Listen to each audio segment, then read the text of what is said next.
Hi, lovelies! Following up with our classes, today we're talking grammar. So we are here down on your page number 29. Please open that up.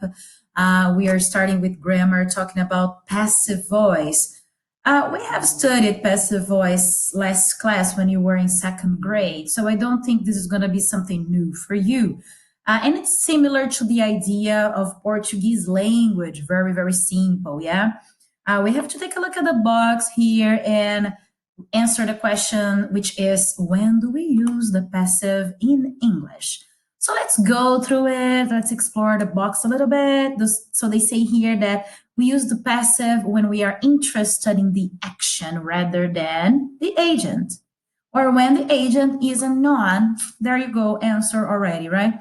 Passives without agents are common in factual or scientific texts for these reasons. So compare. When they say people still eat a lot of fermented foods in Asia today, this is active voice. So how do I recognize active voice? I take a look at the verb and I ask who performed the action of the verb. So here the verb is ate. Who ate a lot of fermented food? People. So there you go. If I have the agent right away, so this is the subject that performs the action, this is active voice. But on the other hand, when they say a lot of fermented foods are still eaten in Asia today, this is passive voice because who eats fermented food in Asia today? I don't know. There is no subject in this sentence. I just know that fermented foods are eaten today. So the fact is more important than who performed the action, is more important than who did it. The agent is not here, or it is unknown. In this case, it is unknown. This is very, very common in the text that you're going to read concerning vestibular and also your university life, because you're going to read scientific texts. In scientific texts, the facts are more important than who performed. So there you go. When do we use the passive voice, you guys? Is here when we are interested in the action rather than the agent. When we are interested in the action rather than, it's like do que, né?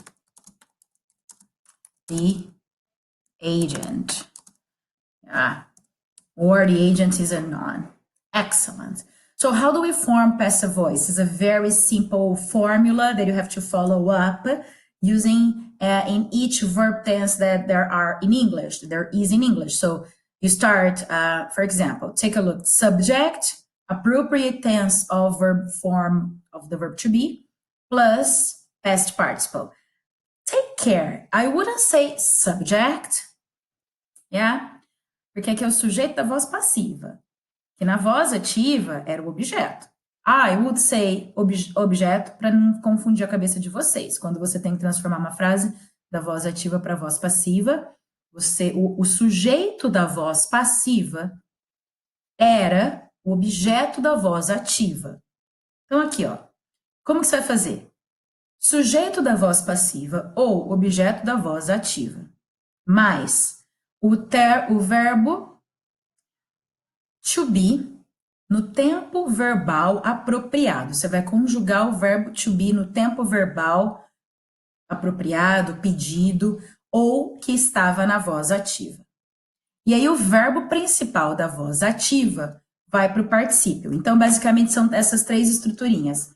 Eu falaria, para não confundir, objeto da voz ativa, mais verbo to be no tempo verbal da voz ativa, mais o verbo principal da voz ativa no particípio. Fica assim, ó. No simple present, você vai jogar o verbo to be no simple present. E aí o verbo principal no particípio. Esse aqui era o objeto da voz ativa. Então fica stinky tofu is enjoyed in China. Como que eu vou converter essa frase para voz passiva, para voz ativa? Ativa. People enjoy stinky tofu in China, tá? People enjoy stinky tofu. Stinky tofu era o meu objeto, aqui vira o sujeito. In China. Então, sempre conjugando o verbo to be no tempo verbal da tua voz ativa. Simple past do verbo to be. Sir Charlemagne was eaten in Sweden for as early as the 16th century. Past continuous, então past continuous do verbo to be, was e um verbo be no ing. Então kimchi was being made at least 2,000 years ago. Present continuous, a mesma ideia, então eu vou conjugar o verbo to be no present continuous. Verbo to be no present continuous, eu preciso do verbo to be no presente e o verbo be no ing. Probiotic foods are being widely reported as beneficial. Como que eu transformaria essa frase na voz ativa? Pensa. People are people are reporting probiotic foods as widely beneficial. Okay? Present perfect. Fermentation has been used by humans for thousands of years. Então, aqui eu vou conjugar o verbo to be no present perfect, auxiliar has, porque eu estou falando de fermentation, terceira pessoa do singular. O been, que vai ser conjugado no particípio, porque o present perfect eu preciso de um auxiliar have ou has, um verbo no particípio. E esse aqui é o particípio do verbo que estava na frase original, da voz ativa, que faz parte da voz passiva. Espero que vocês estejam conseguindo seguir meu raciocínio. A gente vai se encontrar terça-feira que vem, vocês tiram todas as dúvidas, tá bom? Então tá. We form the passive voice with modal verbs like this. Então a gente tem a frase, modal verbs. Stinky tofu can be bought on the streets as a tasty snack. Fermentation may have been used as long as 9,000 years ago. Então aqui duas estruturas dos modal verbs. Primeiro, modal verb simples. Você vai pegar um modal verb, seja ele qual for. Can, could, may, might, must, should, whatever, will, would. Colocar o verbo be, é sempre be.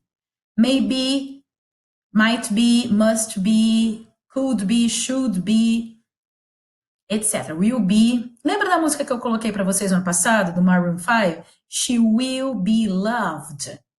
Ok, então, ó, can be bought. Modal verb be e o verbo no particípio. Agora aqui, ele está conjugado na modal perfect, ou seja, é o verbo modal com a conjugação do present perfect. Sempre é have, independente do verbo, independente do sujeito. Vai ser modal verb, have, been, sempre. E aí esse verbo que vai mudar, que é o verbo do particípio, depende da frase, do que você quer falar. Teacher, quando que eu uso essa estrutura aqui?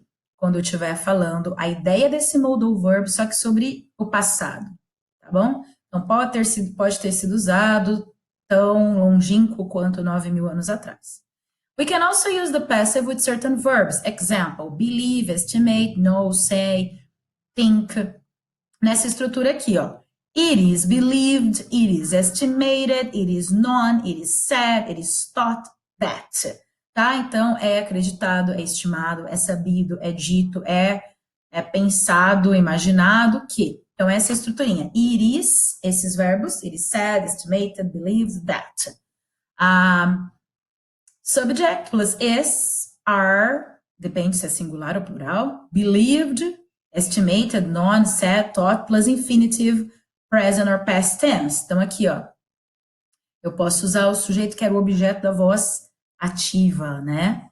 Humans are thought to have used fermentation for thousands of years. Né? Os humanos... aqui eu uso o sujeito, eu posso usar o sujeito mesmo. Humans are thought to have used fermentation for thousands of years, tá? Então, é pensado que os humanos... Pensa-se que os humanos usavam a fermentação por centenas de anos aqui. Nesse caso, dá para usar o sujeito. Tudo bem? Dúvidas vocês tirem aí, terça-feira que vem a gente tá junto e aí vocês comentam comigo. Okidoki?